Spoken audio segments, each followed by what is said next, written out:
नमस्कार दोस्तों, आपका स्वागत है। हाल ही में एक महिला ने दोस्तों, एक दीदी जी ने मुझे कुछ इस तरीके से संदेश भेजे। उन्होंने जीवात्मा जगत के यानी मतलब ये जो किताब है वो पढ़ी और उन्होंने ये कहा कि उसमें एक ऐसा इंसान की कहानी कही है कि जिसने अपने जीवन में अच्छे तो कर्म किए थे लेकिन फिर भी वो नरक में चला गया। वो डायरेक्टली उसी किताब को लेकर ही सवाल नहीं पूछ रही थी, बल्कि उसका कहने का मतलब जो था दोस्तों, वो इस तरीके से भी था कि जैसे हम बोलते हैं कि पृथ्वी पर अच्छे कर्म करो, पृथ्वी पे कुछ अच्छा कुछ करने की कोशिश करो, तो ऐसा जो इंसान है वो अपने जीवन में कुछ अच्छा भी करने की कोशिश करे, फिर भी ऐसा जो इंसान है क्या नरक में जा सकता है क्या? तो इसके बारे में आज हम चर्चा करेंगे। तो ये जो बात है दोस्तों पूरी तरीके से सच है कि जो अच्छे कर्म करता है वो भी हो सकता है कि एक दिन उसको नरक में जाना पड़े। हो सकता है कि आज वो बहुत ही बड़े बड़े कर्म कर रहा है, उसका कहीं ना कहीं लोग उसको पूज रहे हैं, लोगों को उससे बहुत फ़ायदा भी हो रहा है, लेकिन हो सकता है कि जब उसकी ज़िंदगी ख़त्म हो जाए तो वह नरक में भी चला जाए। ये भी बात पूरी तरीके से सच है। तो आखिर ये ऐसी सारी चीज़ें क्यों होती है? मैं आपको दो बातें बोलता हूँ कि इस दुनिया में दोस्तों जो अच्छे कर्म हैं ज़्यादातर वो दो भावनाओं से किए जाते हैं। पहली भावना ये होती है कि जैसे मेरे पास सब कुछ है और ऐसे में मैं किसी की मदद करना चाहूँ, या फिर मुझे ऐसा लगे कि दान भी कहीं ना कहीं महत्वपूर्ण है जीवन में, इसलिए मैं बस कर देता हूँ। तो इस तरीके से जो दान करता है दोस्तों, एक नॉर्मल उसको वैल्यू दी जाएगी। मतलब वो अच्छा भी एकदम बड़ा नहीं कर रहा और वो कुछ बड़ा भी बुरा नहीं कर रहा। दूसरा उद्देश्य ये भी कुछ लोगों का होता है दोस्तों कि जैसे वो कुछ अच्छा कर्म कर रहे तो वो लोग ये सोचते हैं कि जैसे समझो ये वो बुरे इंसान हैं, तो ऐसे वक्त में वो ये सोचते हैं कि मैं बुरे कर्मों से कुछ मतलब माया कमा रहा हूँ, पैसा कमा रहा हूँ, तो हो सकता है कि इसकी सज़ा मुझे बाद में मिले, मतलब स्वर्ग जाकर समझो मिले। तो इसलिए मैं पृथ्वी पर ही कुछ अच्छा करने की कोशिश करता हूँ जिससे जो मेरे पाप है वो धुल जाएंगे। और इस वजह से ऐसा जो इंसान है वो कुछ अच्छा कर्म करने की कोशिश कर सकता है। मतलब वो कुछ दान पुण्य करेगा या फिर दुनिया में कुछ अच्छे विचार देने की कोशिश करेगा। मतलब वो जो अच्छे करते हैं उसका तो फ़ायदा ज़रूरतमंद लोगों को मिलता है, नहीं ऐसे नहीं मिलता, लेकिन इसकी जो भावना है इसके पीछे वो ज़्यादातर देखी जाती है दोस्तों। मैं आपको एक बात बोलता हूँ कि जैसे जीवात्मा जगत के नियम इस किताब में जिमी अंकल की जो कहानी कही है, उस महिला ने उसी को लेकर पूछी थी ये बातें। मतलब क्या है कि वो जो अंकल थे वो बहुत ही बुरे थे। जैसे अपने माँ को भी उन्होंने बहुत ही ज़्यादा बुरा व्यवहार उनसे किया, अपने भाई बहनों को भी उनका हक नहीं दिया, जितना हो सके दुनिया में उन्होंने बुरा ही किया, लोगों को ठगा, बाद में लोगों के पैसे लूटे, बाद में वो एक बड़े इंसान बने। लेकिन ये सारे जो कर्म हैं करते समय एक मन में उनके बार बार ये आ रहा था कि मैं एक बुरा इंसान हूँ, मैं मतलब अपने मतलब बुरे ही गति को जाऊँगा। मेरे पिताजी का भी कहीं ना कहीं आखिर में जीवन में बहुत ही बुरा ही हशर हुआ था, इसलिए मैं अपने हाथों से कुछ अच्छा कर्म करता हूँ जिससे कल मेरी जो आत्मा है वो कहीं ना कहीं स्वर्ग ही चली जाए। इसलिए इस उद्देश्य से उन्होंने अच्छे कर्म करना प्रारंभ किया। वो इतने अच्छे कर्म थे कि लोगों ने उनका स्टैचू बनाया, एक पुतला बनाया। लेकिन ऐसा जो इंसान है उसकी जो भावनाएं हैं वो अच्छी नहीं थी। मैं आपको सच कहता हूँ दोस्तों, इस दुनिया में हमारे मतलब रोज के जीवन में सबसे बड़ी अगर कोई बात है वो कर्म है दोस्तों। जो कर्म है हमारे, जैसा एक बुरा इंसान है अगर वो बुरे कर्म करेगा तो उसका जो फल है उसको बुरा ही मिलेगा। लेकिन ऐसे वक्त में भी अगर उसको दिल से पछतावा हो, जैसे वो जिमी थे, उनको दिल से कोई भी पछतावा नहीं था, बस मतलब मैंने किए की सज़ा ना मिले इसलिए मैं कुछ अच्छा कर्म करता हूँ, इस वजह से उन्होंने कुछ अच्छा करने की कोशिश करी थी। मतलब ऐसे जो कर्म है दोस्तों, ऐसे जो दान पुण्य है, ऐसे इंसान को ज़रा भी मदद नहीं कर सकते। जो भी कर्म हम बहुत ही पछतावे से और बहुत ही अच्छा मुझे कुछ करना है इस वजह से करते हैं, तो बहुत ही ज़्यादा ऐसे जो कर्म है उसको महत्व दिया जाता है।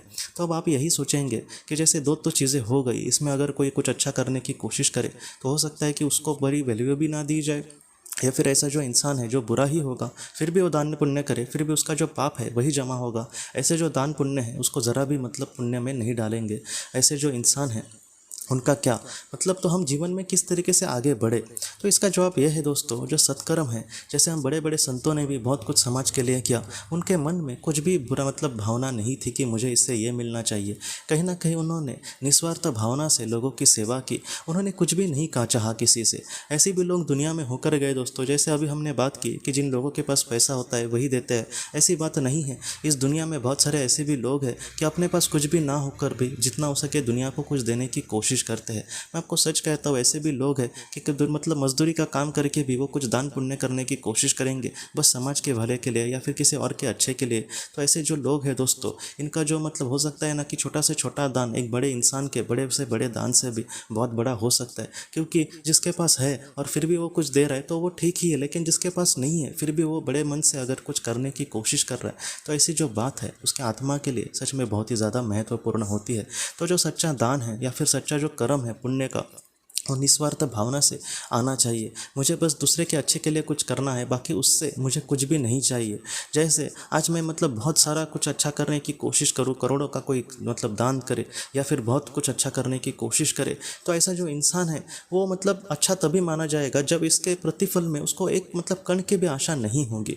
जहाँ पर अगर वो स्वर्ग चला जाए और वहाँ पर भगवान ने उसकी बहुत ही अच्छे से स्तुति की, तुम अच्छे इंसान थे, लेकिन उसका कर्म का जो भी अच्छा कर्म किया उसने, उसका जिक्र भी भगवान ने नहीं किया समझो, तो ऐसा इंसान को ज़रा भी बुरा नहीं लगेगा। क्योंकि जो बड़ा इंसान है दोस्तों, वो एक कण की भी आशा नहीं कर सकता। मैंने ऐसे भी लोगों को देखा है कि जो बहुत ही ज़्यादा मतलब कुछ अच्छा करेंगे और उनको हम कहने के लिए जाए कि तो आप सच में बहुत ही अच्छा काम कर रहे हैं, फिर भी उनको गुस्सा आता है या फिर बुरा लगता है कि मैं कौन हूँ करने वाला। जो भी करने वाला है मतलब ऊपर वाला है, इसलिए उसने जो मुझे दिया है मैंने उसी से कुछ करने की कोशिश करी है। ये जो सारा क्रेडिट है मैं अपने आप पर लेकर अपना आप को मतलब खामखा बोझ बढ़ाऊँ, उससे अच्छा है कि जो भी है मैं ईश्वर का ही मान के चलूँ और अच्छे कर्म करूँ।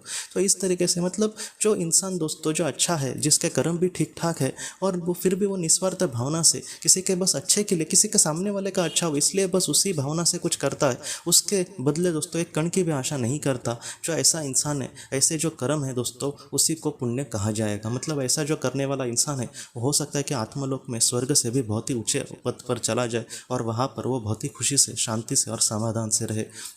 लेकिन दूसरे दोस्तों ये भी बात महत्वपूर्ण है कि जैसे कोई एक बुरा इंसान हो और वो समझो पुण्य करना चाह रहा हो, तो उसके पहले दोस्तों उसको अपने जो भी उसने बुरा किया है उसके लिए उसको पछतावा होना महत्वपूर्ण है। कुछ ऐसे भी लोग हैं जो पाप करते जाएंगे और पुण्य का कुछ पुण्य के लिए भी कुछ करते जाएंगे, तो उनको पाप का भी फल मिलेगा और पुण्य का भी। इसलिए जितना हो सके अगर कोई बुरा इंसान है या फिर उसको अगर लगता है कि मैं कुछ बुरा कर रहा हूँ, तो उसके बाद उसको पछतावा होना महत्वपूर्ण है। पछतावे के बाद उस इंसान से जिसने उसके मतलब जिनके साथ उसने बुरा किया है, या फिर कम से कम भगवान के सामने वो उसके लिए माफ़ी मांगे। ऐसा कोई भी पाप वो जीवन में अभी आगे मतलब ना करे, और उसके बाद अगर वो दिल से बस दूसरों के अच्छे के लिए पुण्य का काम करेगा, उसके बदले में एक कण को भी नहीं चाहेगा, कुछ भी नहीं मतलब चाहेगा इस सारी चीज़ों के वजह से जो भी वो दुनिया के लिए अच्छा कर रहा है, तो ऐसा जो इंसान है उसका भी पुण्य बढ़ सकता है। लेकिन इसका मतलब ये नहीं है कि पहले जो उसने पाप किए है उसको अभी उसका कोई भी फल नहीं मिलेगा, वो भी फल उसको भुगतना ही पड़ेगा। लेकिन उसमें भी कुछ भगवान उसका थोड़ी बहुत मदद ज़रूर करेंगे, जैसे उस फल को बहुत ही अच्छे से और बहुत ही अच्छे से वो किस तरीके से भुगत पर उससे मुक्त कर मतलब हो सकता है, इसको भी उसके सामने एक आसान रास्ता ला सकते हैं भगवान। इसलिए दिल से पछतावा होकर अगर हम बहुत ही अच्छे से कुछ अच्छा कर्म करने की कोशिश करें, जितना हो सके निस्वार्थ भावना से किसी को मदद करने की कोशिश करें, तो ऐसे जो मतलब पुण्य के काम है दोस्तों, उस आत्मा का बहुत ही अच्छे से उद्धार ज़रूर करते हैं दोस्तों। तो दोस्तों हम अपने अगली वीडियो में किसी नए विषय को लेकर मिलेंगे। तब तक आप अपना अपने परिवार का ख्याल रखना। आपका बहुत बहुत धन्यवाद। ज़िंदगी की रोशनी ये एक कंसल्टेंसी है जो ऐसे लोगों को मदद करने की कोशिश करती है जिन्होंने किसी अपने को खोया है, या फिर जो लोग अपने जीवन में बहुत ही ज़्यादा दुखी है। जो लोग इस संस्था के साथ जुड़ते हैं उन्हें पास्ट लाइफ रिग्रेशन की ऑडियोज़ भेजी जाएगी, जिससे घर बैठे वह पास्ट लाइफ रिग्रेशन का अभ्यास कर सकते हैं। और उन्हें 5 मेडिटेशन ध्यान की भी ऑडियोज़ भेजी जाएगी, और इसके साथ साथ उन्हें PDF किताबें भेजी जाएंगी जो हिंदी और अंग्रेज़ी में है, जो मोबाइल पर या फिर लैपटॉप पर आप उसे पढ़ सकते हैं। और 10 ऑडियो बुक्स भी आपको भेजी जाएंगी।